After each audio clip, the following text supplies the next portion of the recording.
ಒಳ್ಳೆಯ ವಿಚಾರ ಬೋಧಿಸುತ್ತವೆ. ಇಸ್ಲಾಂ ಧರ್ಮದ ಪ್ರವಾದಿ ಮೊಹಮ್ಮದ್ ಪೈಗಂಬರ್ ಅವರು ಸೌಹಾರ್ದ ಬೆಸೆಯುವ ಕಾರ್ಯ ಮಾಡಿದ್ದಾರೆ.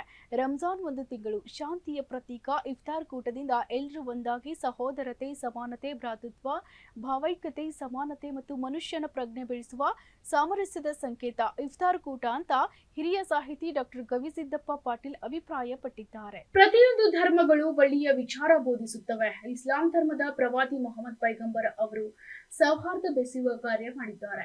ರಂಜಾನ್ ಒಂದು ತಿಂಗಳು ಶಾಂತಿಯ ಪ್ರತೀಕ.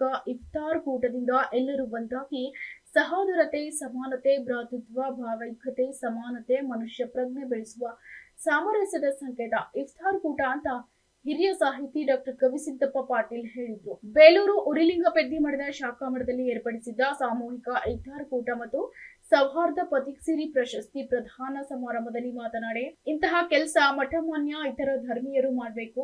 ಉರಿಲಿಂಗಪೆದ್ದಿ ಮಠದ ಪೂಜ್ಯ ಶ್ರೀ ಪಂಚಾಕ್ಷರಿ ಸ್ವಾಮೀಜಿಗಳು ಜಾತ್ಯತೀತವಾಗಿ ಎಲ್ಲರನ್ನ ಒಟ್ಟಾಗಿ ತೆಗೆದುಕೊಂಡು ಸಾಮಾಜಿಕ, ಧಾರ್ಮಿಕ, ಸಾಹಿತ್ಯಿಕ, ಸಾಂಸ್ಕೃತಿಕವಾಗಿ ತೆಗೆದುಕೊಂಡು ಹೋಗ್ತಿದ್ದಾರೆ. ಇಂತಹವರಿಗೆ ಬೆಂಬಲ, ಸಹಕಾರ ಜನರು, ಸಮುದಾಯ, ಸರ್ಕಾರ ನೀಡಬೇಕಾಗಿದೆ ಅಂತ ಹೇಳಿದ್ದಾರೆ. ಪೂಜ್ಯ ಶ್ರೀ ಪಂಚಾಕ್ಷರಿ ಸ್ವಾಮೀಜಿ ಮಾತನಾಡಿ, ನಮ್ಮ ಮಠ ಗರೀಬರ ಮಠ. ನಮ್ಮ ಕೈಲಾದ ಕೆಲಸ ಮಾಡಿದ್ದೇವೆ. ಎಲ್ಲರ ಜೊತೆ ಸೇರಿ ಒಂದಾದ್ರೆ ಒಗ್ಗಟ್ಟು ಬರುತ್ತದೆ. ಬಸವಾದಿ ಶರಣರು ಉರಿಲಿಂಗಪೆದ್ದಿ ಕೂಡ ಇದೇ ಕಾರ್ಯ ಮಾಡುತ್ತಾ ಬಂದವರು. ಕೋಮು ದ್ವೇಷ ಬಳಸದೆ ಕೋಮು ಸಾಮರಸ್ಯ ಬೆಳೆಸುವ ಉದ್ದೇಶವಾಗಿದೆ ಅಂತ ಹೇಳಿದ್ದಾರೆ. ಇಸ್ಲಾಂ ಧರ್ಮ ಮತ್ತು ಬಸವಣ್ಣರವರು ಮೊದಲಾದ ಶರಣ ಸಂತ ಸೂಫಿಗಳು ಒಂದುಗೂಡಿಸಿದ ತತ್ವ ಸಿದ್ಧಾಂತ ಅಳವಡಿಸಿಕೊಂಡು ಬಂದ್ರೆ ಮಾನವೀಯತೆ ಬೆಳೆಯಲು ಸಾಧ್ಯ. ಮನುಷ್ಯ ಹುಟ್ಟಿದ ಮೇಲೆ ಸಾವು ಖಚಿತ. ಬದುಕಿನ ಅವಧಿಯಲ್ಲಿ ಸೌಹಾರ್ದತೆ ಬೆಸೆಯುವುದು ಅಗತ್ಯವಂತ ಅಬ್ದುಲ್ ಖಾದರ್ ಮಾತನಾಡಿದರು. ಇದೇ ಸಂದರ್ಭದಲ್ಲಿ ಪಿಎಸ್ಐ ಚಂದ್ರಕಾಂತ್, ನಾರಾಯಣಪುರ, ಹಿಂದುಳಿದ ವರ್ಗಗಳ ಇಲಾಖೆ ಬಾಲಕಿ ಕಲ್ಯಾಣಾಧಿಕಾರಿ ರವೀಂದ್ರ ಮೂರ್ತಿ ಸೇರಿದಂತೆ ಇನ್ನಿತರರಿಗೆ ಪ್ರಶಸ್ತಿ ಪ್ರದಾನ ಮಾಡಲಾಯಿತು. ಪ್ರಶಸ್ತಿ ಪುರಸ್ಕೃತರಾದ ಪಿಎಸ್ಐ ಚಂದ್ರಕಾಂತ್, ನಾರಾಯಣಪುರ ಅವರು ಮಾತನಾಡಿ, ಇಂತಹ ಕೂಟದಿಂದ ಸಾಮರಸ್ಯ ತರಲು ಸಾಧ್ಯ. ನಮ್ಮ ಸೇವೆ ಗುರುತಿಸಿದ್ದಕ್ಕೆ ಧನ್ಯವಾದ ಅರ್ಪಿಸಿದರು. ವಿಜಯ್ ಸಿಂಗ್, ಮಾಜಿ ವಿಧಾನ ಪರಿಷತ್ನ ಸದಸ್ಯರು, ಬೀದರ್ ಅಕ್ಷರ ದಾಸೋಹದ ಸಂಜಯ್ ಕುಮಾರ್ ಕಾಂಗ್ರೆಸ್ ಸೇರಿದಂತೆ ಇನ್ನಿತರರು ಉಪಸ್ಥಿತರಿದ್ದರು. ಕೆಟ್ಟದ ಕಾರ್ಯವನ್ನ ನಾವು ನಮ್ಮ ಜೀವನದಲ್ಲಿ ಎಂದಿಗೂ ಅಳವಡಿಸಿಕೊಳ್ಳಬಾರದು. ಕೆಟ್ಟ ಕಾರ್ಯವನ್ನ ನೀವು ಎಂದಿಗೂ ಮಾಡಬಾರದು.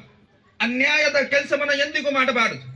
ಯಾವಾಗಲೂ ಪುಣ್ಯದ ಕೆಲಸವನ್ನ ನಮ್ಮ ಜೀವನದಲ್ಲಿ ಅಳವಡಿಸಿಕೊಳ್ಳಬೇಕು.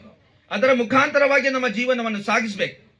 ಈ ಉಪವಾಸದ ಒಂದು ಉದ್ದೇಶ ನಮ್ಮ ಜೀವನದಲ್ಲಿ ಧರ್ಮನಿಷ್ಠೆ ಉಂಟಾಗಬೇಕು.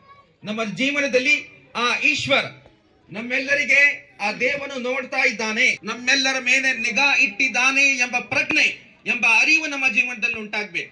पूरा हमारे साथ अपने इंजेस रखा हुआ है. हमारा पूरा रिकॉर्ड जो है जमा कर रहा है कि तुम क्या काम करके जा रहे जीवन के अंदर. लिहाजा हमको क्या है, अपने असल श्रेष्ठकर्ता को पहचान कर उसी की प्रस्तिश करते हुए, उसी के सामने जो है अपना माथा टेकते हुए, उसी की जो है प्रस्तिश कर जो है हमको जीवन बिताना है.